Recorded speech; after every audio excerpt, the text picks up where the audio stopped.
Yung leader sa palasyo. Oh, tuloy-tuloy kong sakalin dahil nandun daw sa keme. Charot! Lord, hear our prayers. Kunin mo na po sila. Wala silang gawang matino dito sa mundong ito, kaya kunin mo na po sila. Magandang gabi po sa inyong lahat. Masarap po ba yung sandwich? Masyado kayong seryoso eh. Magpatawa naman tayo ng konti. Ayun si ate, actually meron pang ano dito, egg oh. Ate, may egg ka pa dito, yung isa naman may chicken. May ebidensya ha. Pero maraming salamat po dahil sa pagpunta nyo rito. Araw-araw, wala kayong pagod na lumalaban sa ating karapatan. Wala kayong pagod na suportahan natin ang pagpapabagsak sa ating na administrasyon. Parang baklang-bakla ang boses ko ngayong gabi. Gusto niyo ba boses lalaki? Gusto niyo ba hamunin ko na suntukan yung leader dun sa palasyo? Hindi ubra sa akin yung pare. Maraming OFWs, gaya ng lagi kong nakikwento, no, na 23 years po akong OFW. 23 years po akong PNP. Takbo ng takbo, tago ng tago, talon ng talon.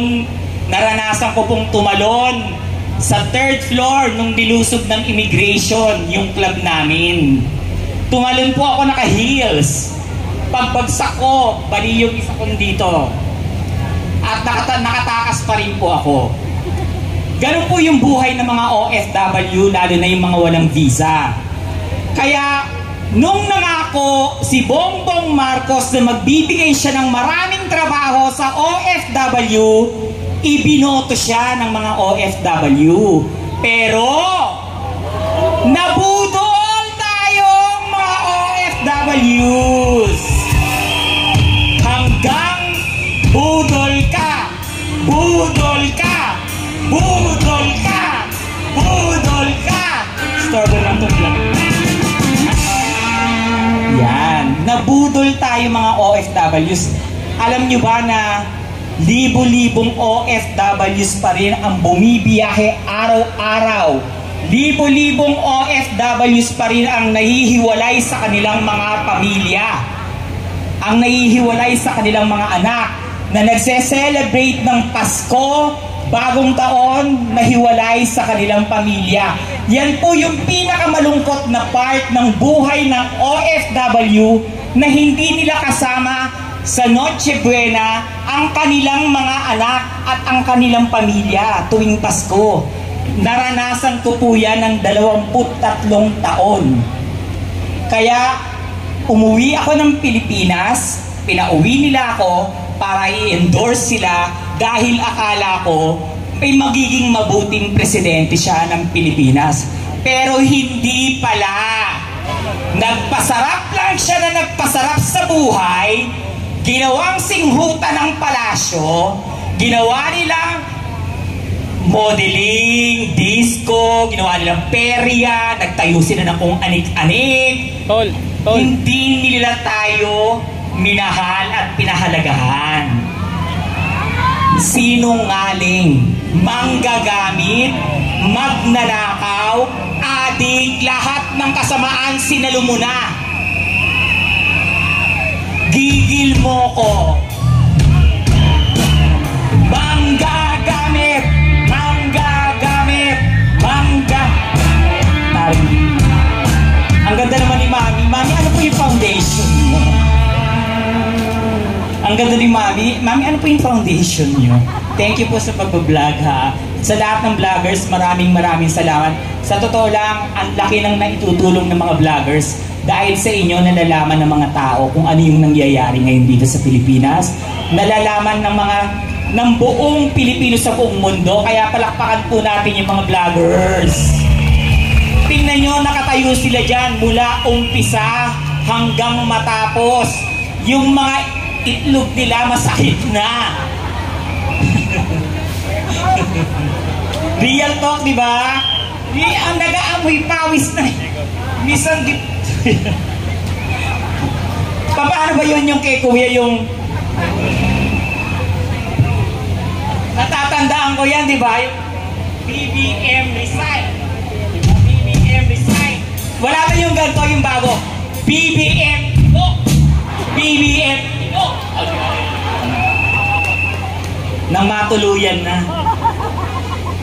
Pero secret yung mga itlog, masakit na.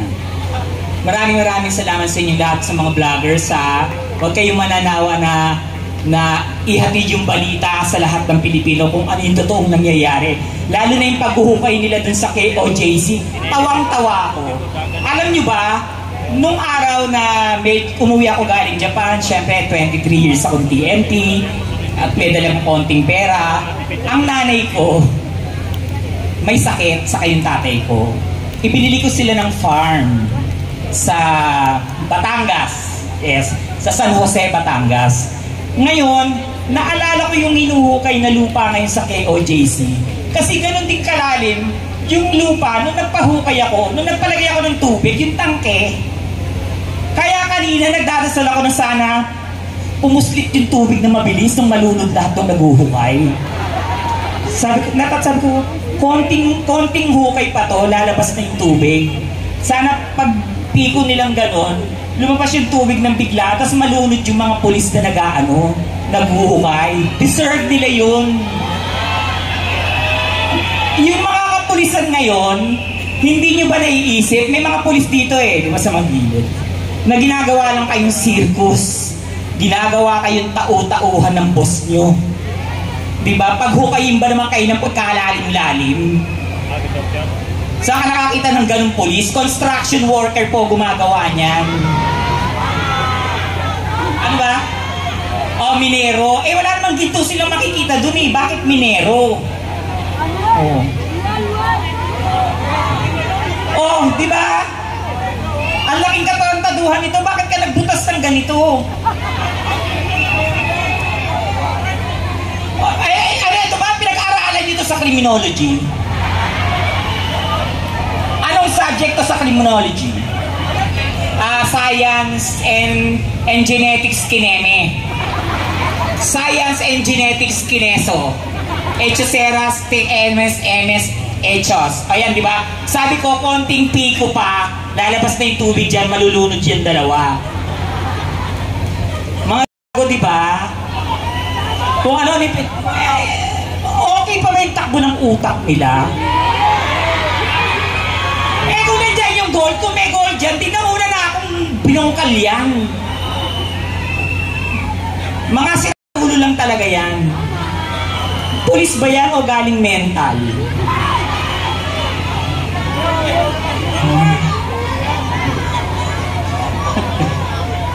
Kita nyo? Kung naririnig lang nyo yung mga sinasabi ng tao, pinagtatawanan lang kayong lahat. No? Biro mo, may ganyan na palang subject sa criminology ngayon. Picking ba tawag dyan? Build. Ay, ito ba yung build better more?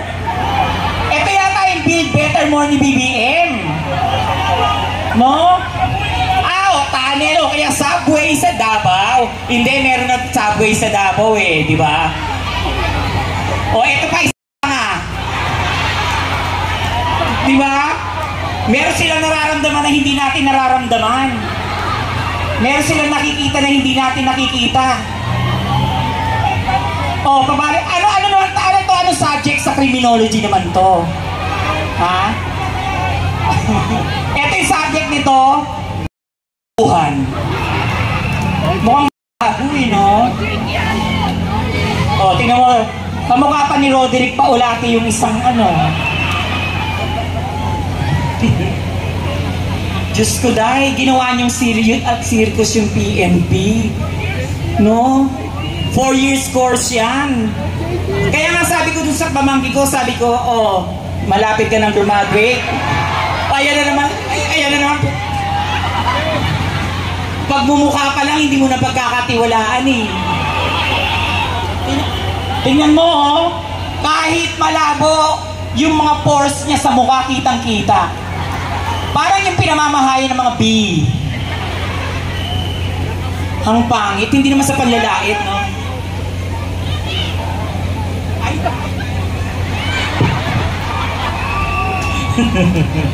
buti na lang hindi siya naging bakla. Kung naging bakla siya, nagdagdagan ng pangit. Diyos ko, day. Sa totoo lang, yung mga ganyang klaseng tao, saka yung wala na silang ka-pride, no? Diwata ba yan? Hindi, Capri yan. Impacto yan eh. Siya lang ang nakakarinig ng heartbeat ng tao. Kaloka. Diba? Sabi nung pamangkin ko nung nag-graduate ng high school, gusto niya na maging pulis. Sabi ko, no! Hindi ka pwede maging pulis. Dahil kapag naging pulis ka, paghuhukayin ka lang ng lupa. Pag naging pulis ka, yung tenga mo ilalagay lang sa lupa, tapos pakinggan ko may heartbeat.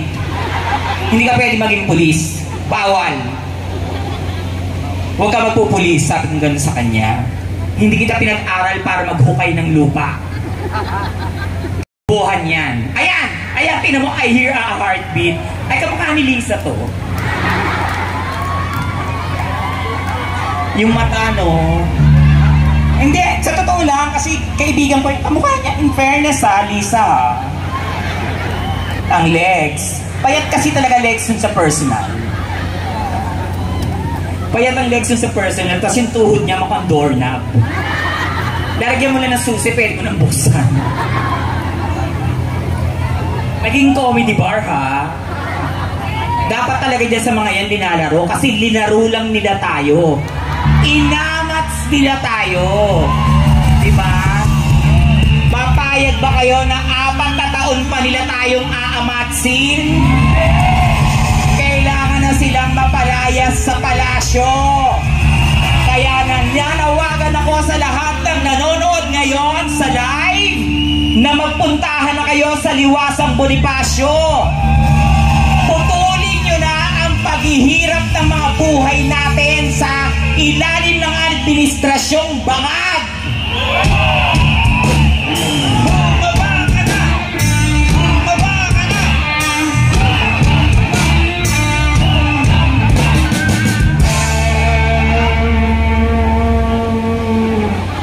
Ayaw nyo mga kaibigan. Talagang, well, ano ka, mag-awal mo. Nangingiwi talaga yung mga bibig niyan. Nagpresidente ka para suminghot lang. Kung sinabi mo yan, di sana ginamingan kita.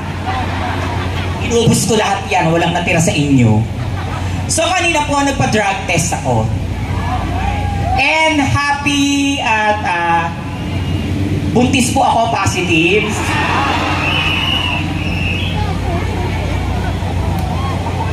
Actually, shinare po ni Kapi Binag yung post ko na negative po ako sa drugs. Siyempre, kailangan napakita rin po.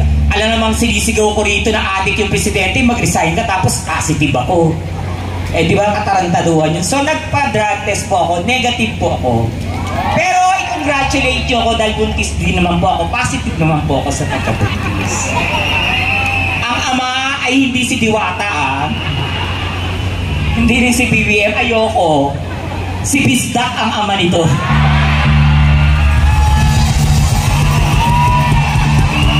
Panagutan mo to, ha!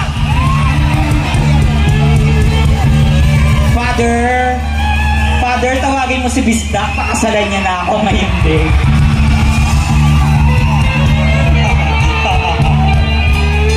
Ayan na, inalo ko yung gabi nyo ngayon kasi masyado kayong seryoso.